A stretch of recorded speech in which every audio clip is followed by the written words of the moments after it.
Shalom, shalom, shalom. Puji Tuhan sama sore saudaraku yang kasih. Coba sapa kiri kanan. Mungkin ya, walaupun pakai masker nggak apa-apa ya, sapa ke muka belakang. Ya saudara yang saya kasih hari ini saya menyampaikan pesan Tuhan dengan 3 kali khotbah. Ya saudaraku, intinya adalah untuk menguatkan hati kita. Kita tahu bahwa kita sudah masuk ke minggu yang ketiga di tahun baru 2023 ini. Pasti ada banyak hal yang menjadi pergumulan kita. Mungkin kita sudah menyusun goal setting kita, apa rencana kita, termasuk saya secara pribadi untuk tahun 2023 ini, secara khusus untuk pelayanan, apa saja yang perlu saya lakukan. Tapi juga muncul banyak pertanyaan karena ada tantangan, ada kesulitan, dan saya merasa kesulitan itu bisa menjadi hambatan bagi saya untuk melakukan itu.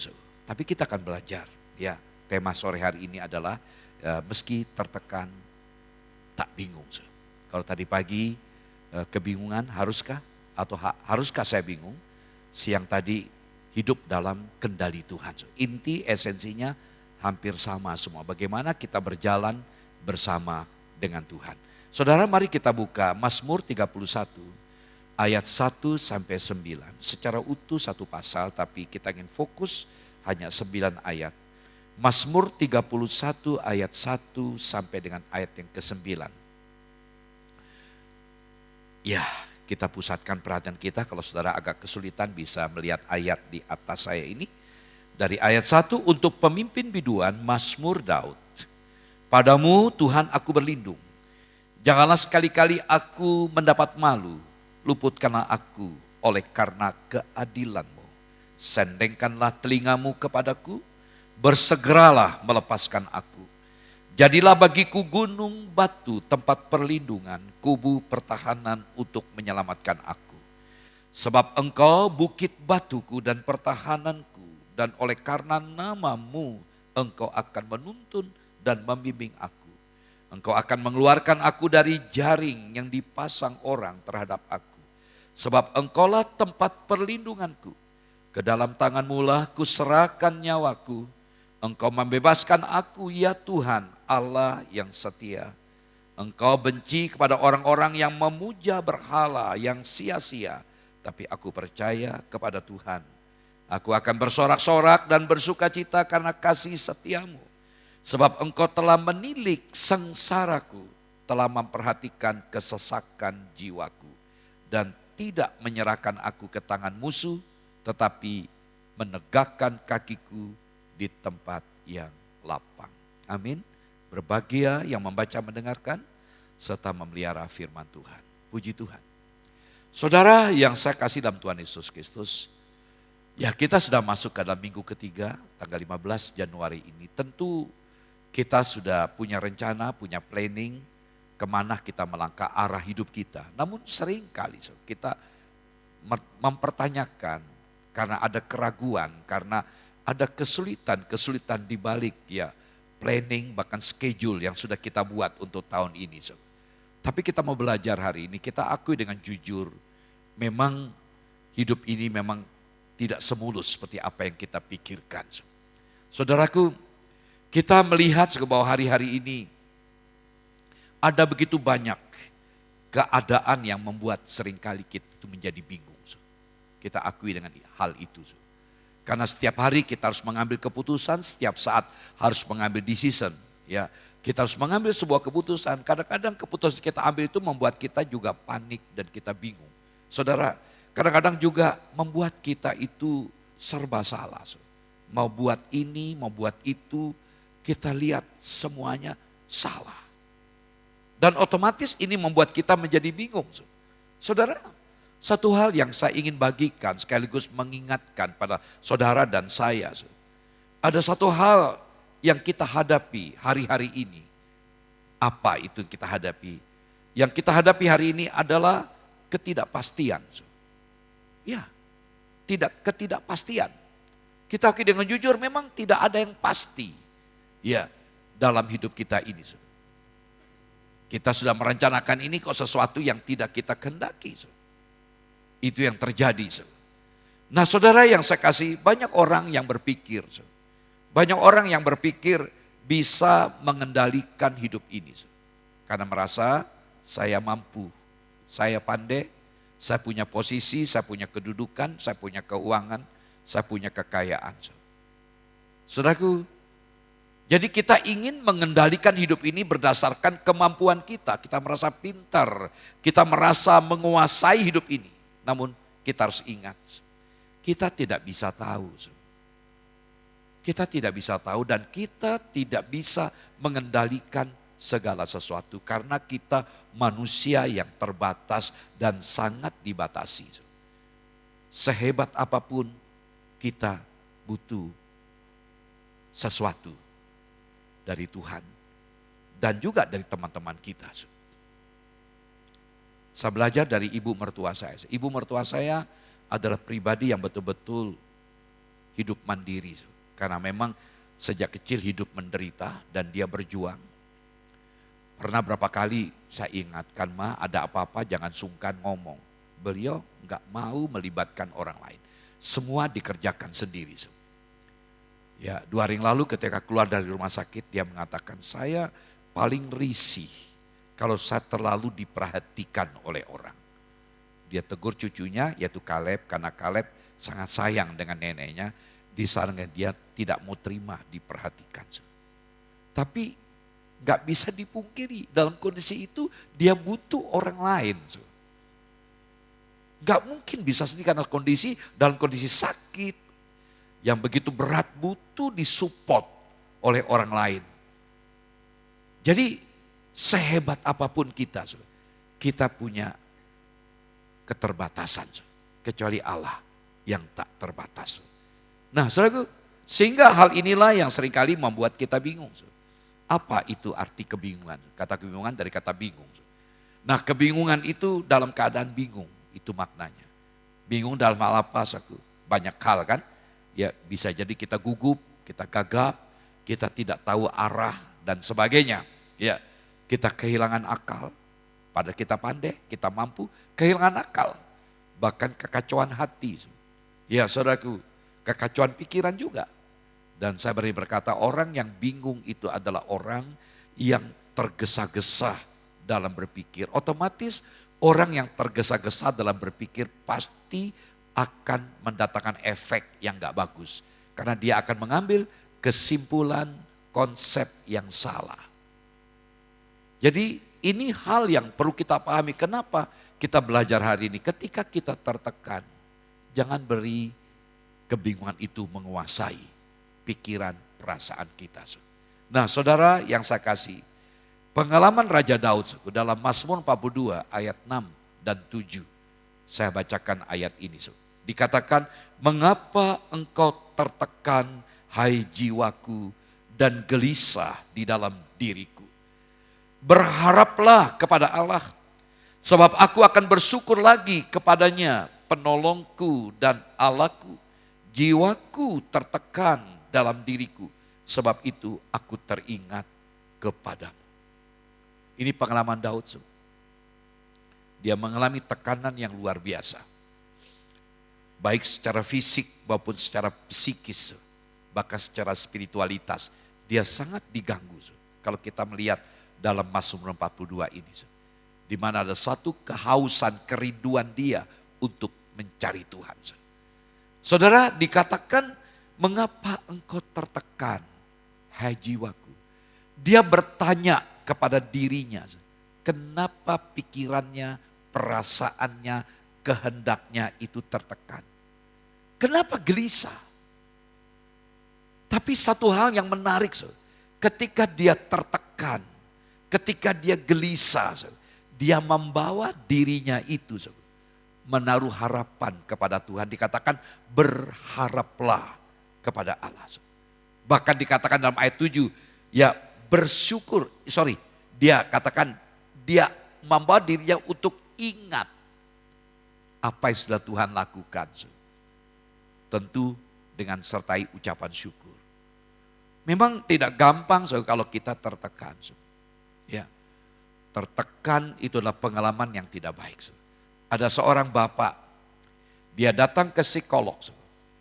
Ya, dia minta pendapat konsultasi bagaimana supaya dia bisa lepas dari tekanan hidup yang begitu berat.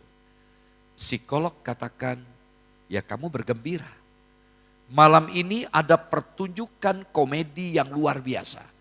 Seorang komedian yang sangat terkenal malam ini akan mempertunjukkan kehebatannya.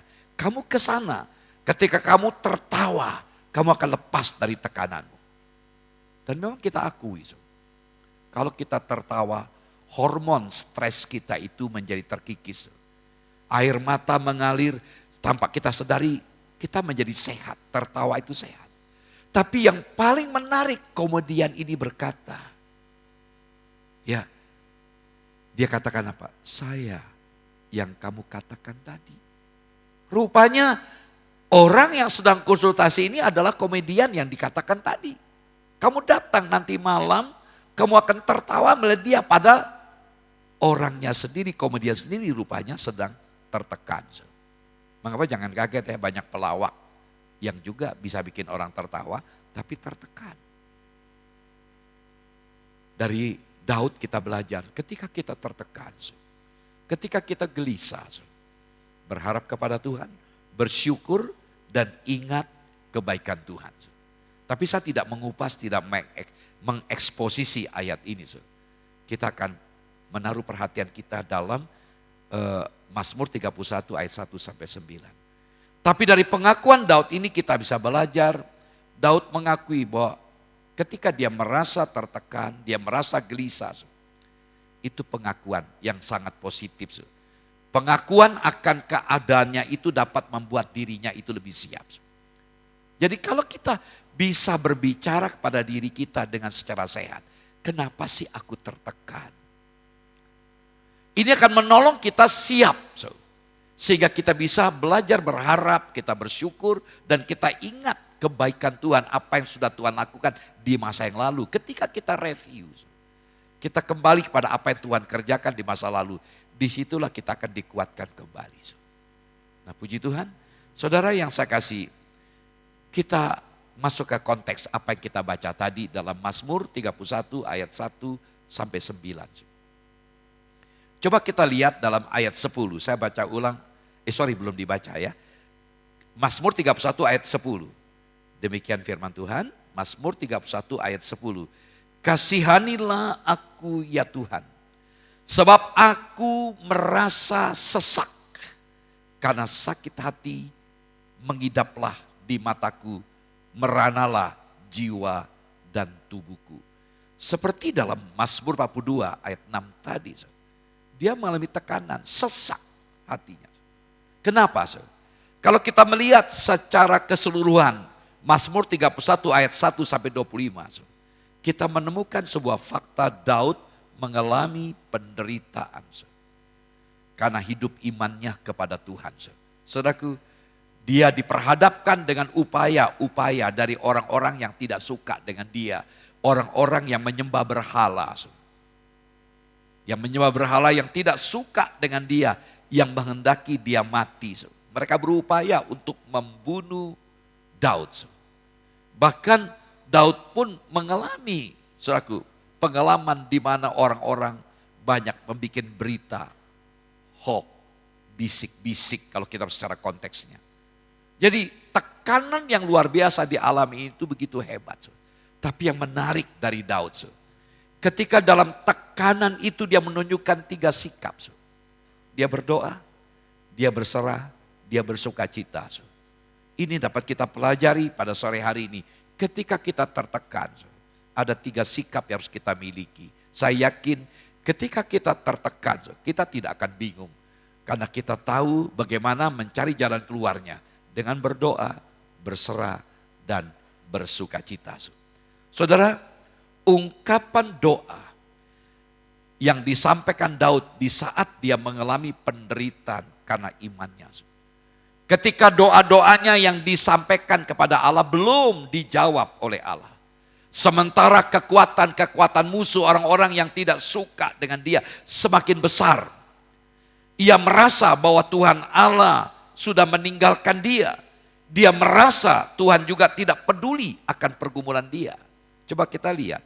Tadi pagi saya mengupas satu ayat dari apa yang saya sampaikan ini. Dalam Mazmur 31 ayat yang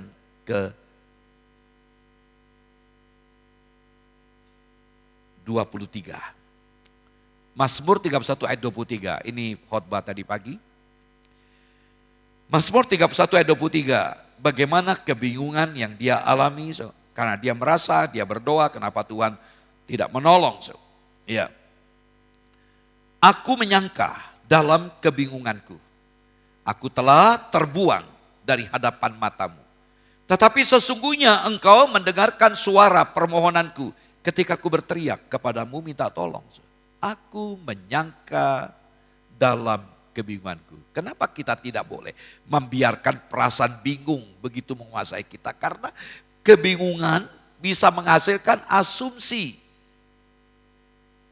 Kesimpulan-kesimpulan yang bisa membuat kita tidak dapat menyelesaikan masalah kita karena kebingungan yang kita alami itu justru semakin memperkeruh persoalan kita. Maaf saya malu ceritakan ini pengalaman yang lucu tetapi juga nggak enak bagi saya pribadi. Tahun 85 saya diperhadapkan kondisi kesehatan yang begitu berat terganggu karena akibat liver. Saya kena hepatitis. Jadi saya begitu semangat belajar karena Bapak rohani saya, Bapak Pendeta Subekti meragukan saya, apa kamu mampu kuliah lagi? Saya mampu Om, saya berani buktikan. Ya, setelah saya sekolah Alkitab di Malang, saya melanjutkan Yogyakarta. Umurmu sudah 27 loh Hen, apa kamu masih mampu? Dia support saya, saya bisa Om. Dan betul-betul saya maksimalkan. Nilai saya hampir semua A semua. Tapi rupanya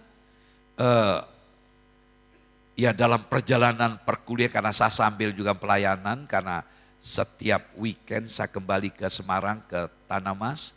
Ya, sampai Semarang Jumat malam latihan paduan suara itu wajib bagi kami. Ya, untuk mensupport paduan suara. Terus hari Sabtu ada doa puasa sampai jam 12 siang. Habis itu pergi ke Gunung Pati, pelayanan pos PI. Ada 2 pos PI yang kami layani. Lalu minggunya melayani di Ngesrep, Gang 3, Ngesrep Timur, sekolah minggu. Dan itu terus siang hari jam 2 pelayanan buka sekolah minggu daerah Gabahan, Pecinan. Jadi ada pos-pos PI dipercayakan untuk saya tangani. Sementara juga aktif dalam pelayanan sebagai pembina youth, pembina remaja teen, dan guru sekolah minggu. Jadi begitu banyak tugas yang dipercayakan sehingga fisik tidak sanggup.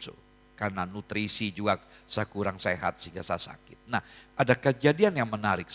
Waktu itu memang musimnya banyak pencuri. Di tempat kami kuliah itu ya juga Intan pernah kuliah tapi beda jurusannya, dia ngambil musik gereja di UKRIM, saya di STT-nya. Ya saudara, daerah itu waktu itu masih sepi, ya masih banyak sawah-sawah dan seringkali terjadi pencurian. Nah berapa kali asrama dimasukin pencuri. Tengah malam itu di bulan puasa.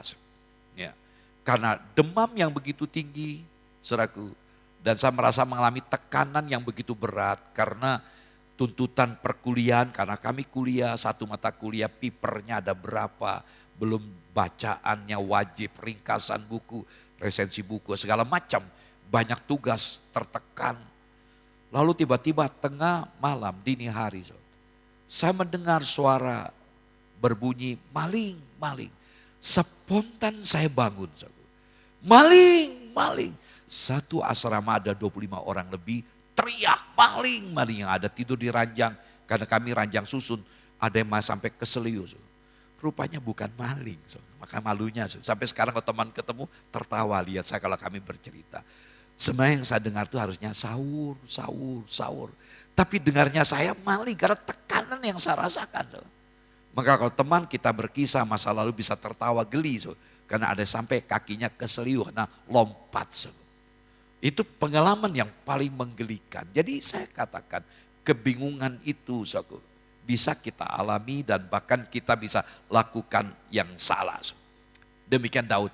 Dia menyangka dalam kebingungan. Dia menyangka apa? Dia merasa terbuang.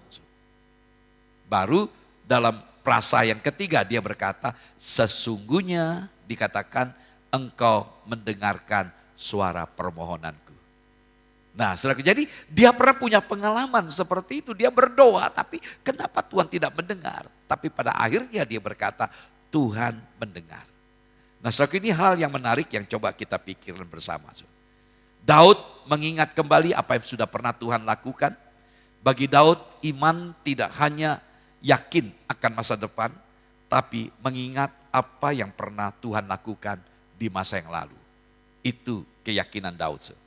Orang percaya mengalami situasi hidup yang bisa berubah-ubah. Ya seperti kapal selam mungkin itu. Ya atau gelombang kadang-kadang naik, kadang turun. Up, down, itu kita alami seperti berubah-ubah. Ya, tapi mari kita belajar. Ya kita jangan sampai membiarkan rohani kita terhempas, turun naik. Mengikuti turun naik situasi hidup yang tidak menentu. Dalam kondisi apapun, kehidupan spiritual kita harus naik. Yang kita utamakan, maaf, di tengah-tengah dunia yang sangat materialisme dan individualistik ini, kita harus punya prinsip kehidupan rohani harus utama. Saya begitu yakin kalau kita tempatkan kehidupan rohani yang paling utama, maka hal yang lain akan dicukupi. Mengapa Tuhan berkata, carilah dahulu kerajaan Allah dan kebenarannya, maka semua akan ditambahkan. Ngapain kita khawatir masa depan? Nah puji Tuhan, saudara, yang pertama kita belajar dari Daud. Daud berdoa sungguh-sungguh kepada Tuhan. Ini poin yang penting. Kita sudah membaca tadi, dia punya musuh yang menghendaki dia mati. Sementara dia berdoa, Tuhan tidak buat sesuatu. Tapi yang saya amati, dia punya kesungguhan hati untuk berdoa. Saya katakan tadi dalam ayat 23, dikatakan sesungguhnya Tuhan mendengar. Ini dasar bagi kita, doa itu adalah sarana. Adalah sarana bagi kita untuk menyampaikan, tempatnya kita curhat. Berbagi apa yang sedang kita gumuli. Kita akui, kalau kita merasa bahwa kita ini terbatas, ya kita bukan tak terbatas, kita punya batasan. Marilah kita belajar mencurahkan setiap apa menjadi beban kita. Itu dilakukan oleh Daud. Dalam ayat 2 dan 3, saya baca ulang lagi. Ayat 2 dan 3. Padamu Tuhan, aku berlindung. Jangan sekali-kali aku mendapat malu. Luputkan aku oleh karena keadilan-Mu. Sendengkanlah telingamu kepadaku. Bersegeralah melepaskan aku. Jadilah bagiku gunung batu, tempat perlindungan, kubu pertahanan untuk menyelamatkan aku. Jadi ini alasan kenapa Daud berdoa. Inti dari bacaan ini, Tuhan mendengar, sendengkanlah telinga. Karena Daud punya keyakinan. Setiap apa yang dia bagikan, yang menjadi pergumulannya, Tuhan dengar. Dalam khotbah siang tadi saya menyampaikan, ketika bicara tentang providensia Allah. Ya, perhatian Allah terus menerus. Allah selalu hadir. Sehingga tidak ada alasan bagi kita untuk tidak percaya hal itu. Kalau kita yakin bahwa perhatian Allah terus menerus. Bahwa segala sesuatu yang terjadi itu ada di dalam pengetahuan Allah. Karena Allah itu adalah Allah yang maha hadir, selalu ada. Dan maha tahu. Kenapa kita tidak gunakan setiap kesempatan untuk berdoa? Ini menjadi keyakinan Daud. Kenapa Daud sungguh-sungguh berdoa? Karena Tuhan mendengar. Di samping itu Daud punya keyakinan bahwa Tuhanlah yang bisa memberikan tempat yang aman. Karena Tuhan itu adalah perlindungan yang kita nyanyikan juga tadi. Tuhan itu adalah kubu benteng pertahanan yang sanggup melindungi kita. Saudara, tidak ada hal yang terlalu genting. Sekali lagi, tidak ada hal yang terlalu genting bagi Daud. Sehingga doa harus ditunda atau dilewatkan. Sesulit apapun bagi Daud, doa tidak boleh terlewati. Mengapa kalau kita belajar kitab Mazmur banyak mengajar tentang bagaimana membangun relasi dengan Tuhan. Doa, pujian, penyembahan kita kepada Tuhan. Dan hampir kitab Mazmur didominasi dari pengalaman pribadi Daud dengan Tuhan. Sehingga saya berani berkata tidak ada hal yang terlalu genting bagi Daud. Sehingga doa itu harus terlewati atau ditunda. Bagi Daud doa itu sesuatu yang penting. Bagi Daud doa tetap harus dinomorsatukan dalam situasi, dalam kondisi apapun. Doa itu sudah menjadi gerakan refleks bagi Daud. Bayangkan refleks. Jadi secara otomatis ada masalah yang dia lakukan adalah bukan ngomong. Bukan marah, bukan ngomel, bukan bersusungut. Yang dia atasi adalah berikan waktu untuk datang kepada Tuhan. Kita harus percaya bahwa seluruh momen, seluruh kesempatan dalam kehidupan kita juga ada di dalam kendali Tuhan. Kalau kita yakin hidup ini ada dalam kendali Tuhan, kenapa kita tidak mau membawa setiap pergumulan kita kepada ketika TA kita ditolak. Ketika kita mengalami kesulitan dalam ekonomi, dalam kebutuhan kita selama kita kos di kota Semarang. Kenapa kita tidak mau berdoa? Nah, jadi intinya apa yang saya bagikan? Sebenarnya adanya masalah, adanya problem membuat kita sadar. Perhatikan, adanya masalah, adanya problem membuat kita sadar bahwa kita itu butuh Tuhan. Tapi aneh ya, ada orang yang sadar memang saya terbatas, saya lemah. Tapi kenapa kau tidak berikan waktu untuk Tuhan? Perhatikan. Mungkin sudah berkata, ya saya berikan waktu untuk secara pribadi. Kita butuh teman. Doa bersama itu lebih kuat. Dengan kita bersama berdoa itu kuat. Kita diberikan kekuatan oleh teman juga. Kita nggak bisa sendirian. Ada berkata, ngapain sih di gereja? Kan Tuhan hadir di mana-mana. Tuhan kan, kata Pak Pendeta Henok, Tuhan itu adalah omnipresent, maha hadir. Berarti dia ada di kos, saya tidak perlu ke gereja, doa di kos saja sudah cukup. Benar, nggak salah itu. Tapi kita akan dikuatkan ketika bersama-sama. Saudara, yang saya kasih, dari ayat yang kita baca ini akan mendorong kita untuk betul-betul memberikan waktu untuk berdoa. Karena kita yakin Tuhan selalu ada. Dia memperhatikan kita, apapun masalah kita. Karena Tuhan mendengar setiap jeritan hati kita. Ya, dan ini akan menolong kita, memotivasi kita. Ya, berdoalah sungguh-sungguh. Ngomong kiri kanan, berdoalah sungguh-sungguh. Jangan sungkan. Saudara bergumul untuk pasangan hidup, kenapa harus sungkan? Berdoalah. Karena itu pasangan hidup menentukan nasib Anda. Apa artinya saudara berhasil kalau pasangan hidup Anda salah pilih. Saya katakan tadi siang. Kadang-kadang kita merasa ini pilihanku yang tepat. Padahal Tuhan katakan bukan itu. Ya terus terang kadang-kadang kita terkecoh dengan penampilan. Dia cantik. Kita lupakan hari dia cantik. 20 tahun lagi jadi barang antik. Itu fakta. Coba lihat. Tante-tante yang gemo-gemo, yang sudah peot-peot, dulu cakep-cakep. Ya. Dulu bodinya langsing, sekarang menjadi langsung. Dulu bodinya kata anak muda, bodinya kayak gitar Spanyol. Sekarang anaknya 5, bass betot. Itu perubahan terjadi. Kadang-kadang kita terjebak dengan penampilan luar. Mengapa saya katakan jangan? Ya. Saudaraku, mari kita belajar untuk mempercayakan apapun masalah kita dalam doa. Mari saudaraku. Nah saudaraku yang kedua. Yang kedua adalah berserah kepada Tuhan. Mari kita baca ulang ayat 4 sampai 6. Mazmur 31 ayat 4 sampai 6. Sebab engkau bukit batuku dan pertahananku. Dan oleh karena namamu engkau akan menuntun dan membimbing aku. Engkau akan mengeluarkan aku dari jaring yang dipasang orang terhadap aku. Sebab engkaulah tempat perlindunganku. Ke dalam tanganmu lah kuserahkan nyawaku. Engkau membebaskan aku ya Tuhan, Allah yang setia. Apa diucapkan pemazmur, diucapkan Yesus juga di saat di atas kayu salib. Dikatakan dalam ayat yang ke-6. Ke dalam tanganmu lah kuserahkan nyawaku. Kita melihat dari ayat ini, Daud mempercayakan kepada Allah miliknya yang paling berharga, yaitu nyawanya. Sehingga dia dapat berseru dengan penuh iman untuk mendapatkan kelepasan dan rasa aman. Dia tahu Tuhan yang punya hidup, dia serahkan nyawanya kepada Tuhan. Luar biasa.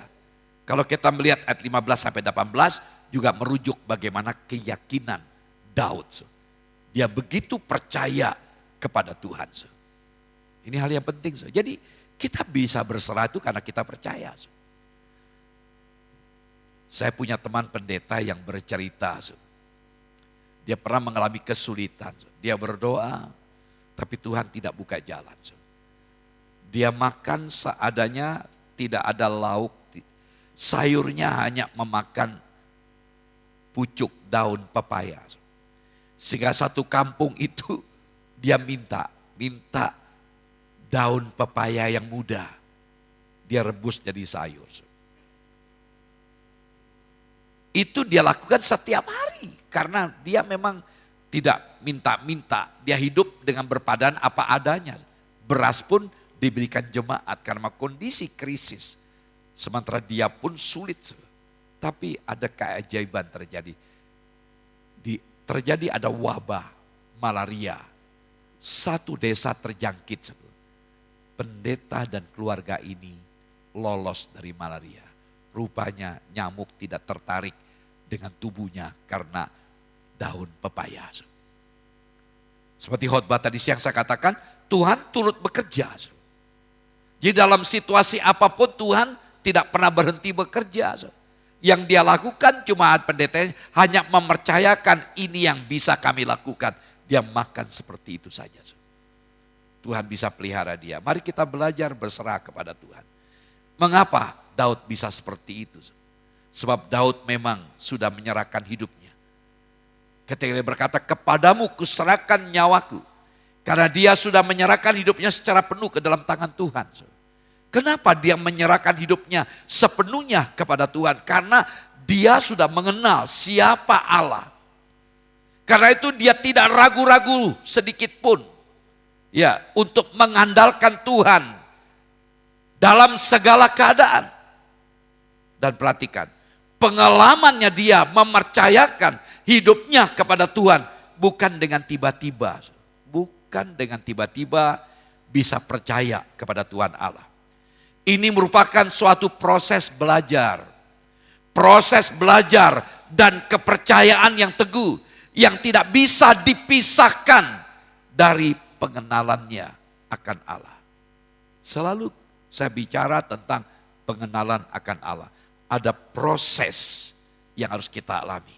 Sehingga kita bisa mengenal Allah. Tanpa adanya pengenalan Allah, kita bukan masuk kepada iman sebagaimana yang dikatakan oleh kitab suci, oleh Alkitab. Melainkan mungkin sekadar meyakinkan diri kita sendiri. Seperti apa? Seperti menghipnotis diri kita. Ayo Henok, kamu percaya Henok, kuatkanlah dirimu Henok. Semacam self terapi. Kita coba menterapi diri kita. Tidak demikian. Daud bukan tipe pribadi seperti itu. Kepercayaan atau keyakinan yang begitu kokoh, yang begitu teguh bukan sesuatu yang naif. Bukan self terapi. Seakan Daud sedang meyakinkan dirinya sendiri. Bagaikan anak kecil yang takut jalan di tempat yang gelap. Lalu dia menyanyi-nyanyi sendiri supaya dia mendengarkan suaranya sendiri. Kalau dia tidak dengar, suara jangkrik, suara apa dikira setan. Waktu saya tinggal di desa begitu.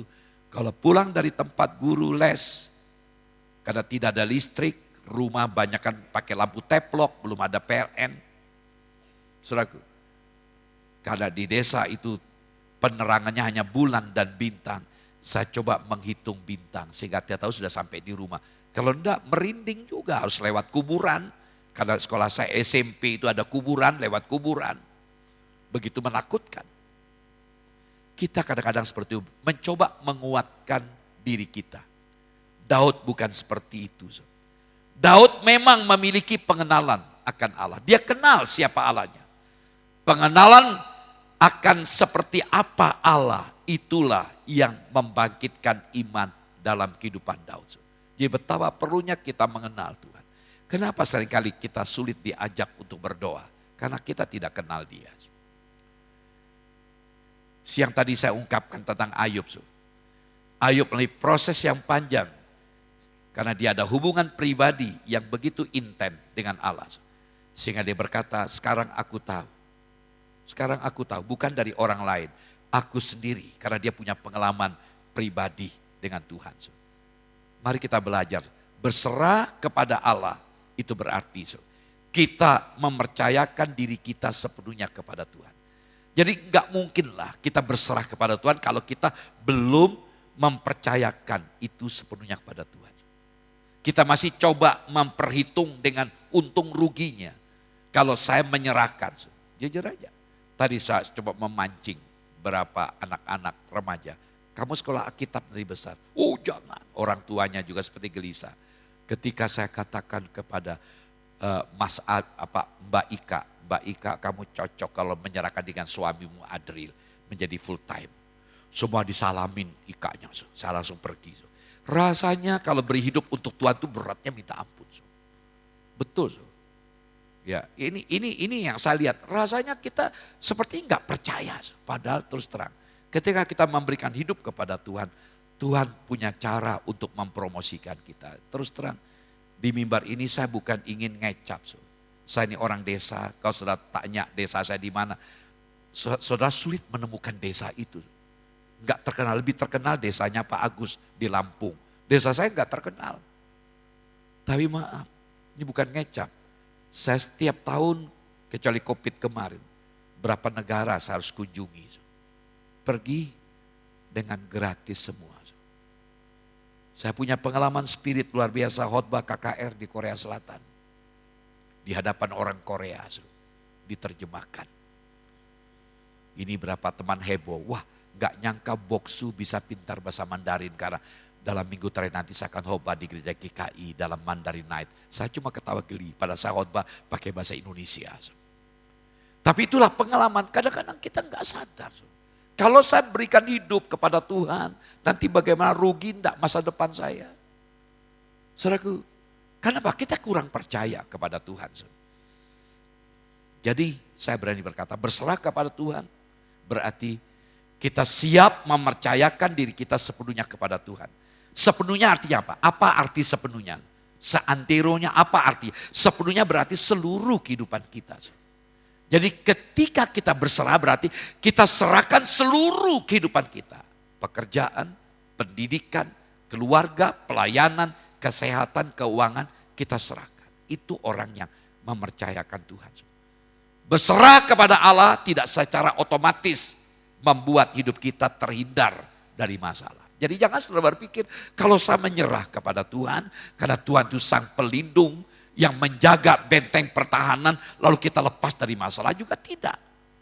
Apa kita sudah diminta untuk berdoa, Tuhan lalukan aku dari pencobaan. Mungkin ada banyak masalah yang datang, tapi jangan cari masalah. Tapi saat itulah kita akan tahu. Di saat ada problem, ada masalah, kita tahu bahwa Allah adalah pelindung, penolong yang dapat dipercaya. Baru kita tahu adanya persoalan, adanya problem, baru kita sadar memang Tuhan dapat dipercaya. Baru kita tahu ketika kita belum mengalami, kita sepertinya meragukan. Daud tidak mengandalkan dirinya, melainkan dia berserah hanya kepada Allah yang setia. Mari kita belajar dalam situasi apapun. Belajar berserah sepenuhnya. Kapan berserah? Kalau kita mempercayakan Tuhan dalam kehidupan kita.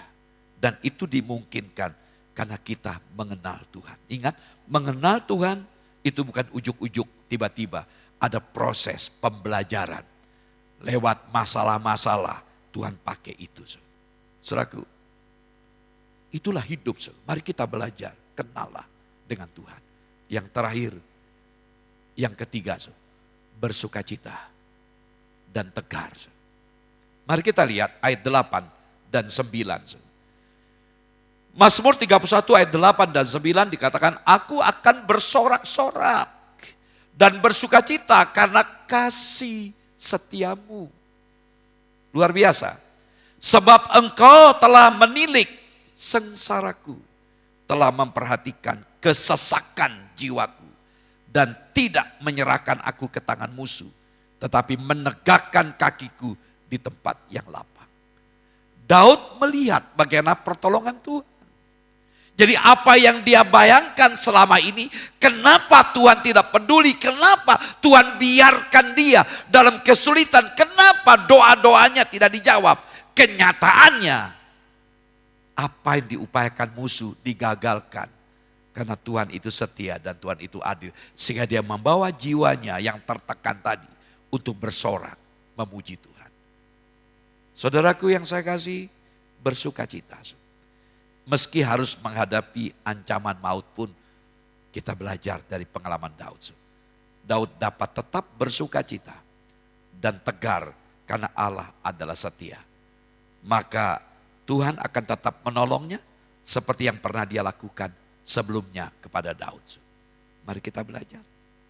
Karena itu belajarlah untuk bersyukur, bersukacita. Ada pengalaman, saya belajar dari motivator.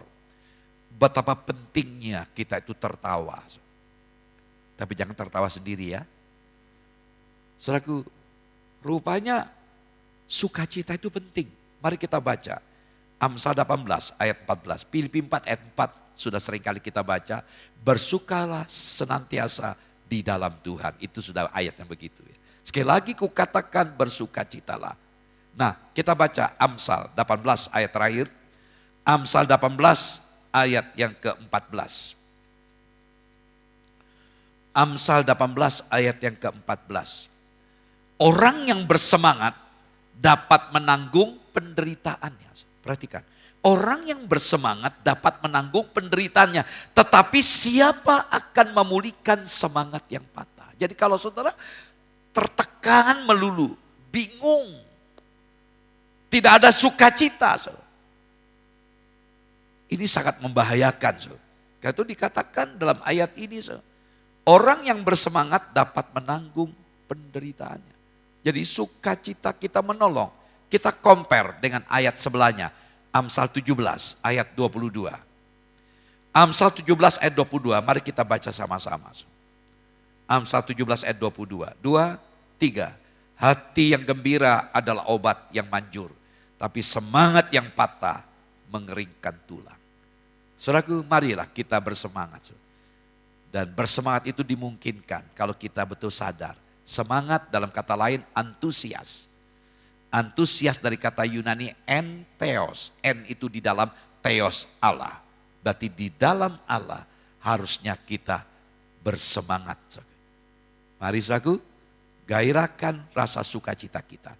Sehingga stressing, tekanan yang kita alami tidak membuat kita patah semangat. Kita tetap semangat walaupun kita sudah melewati kesulitan ini. Dan kita akan melihat sebuah fakta, berjalan bersama dengan Tuhan, kita akan melihat pertolongan Tuhan yang ajaib. Tuhan Yesus memberkati.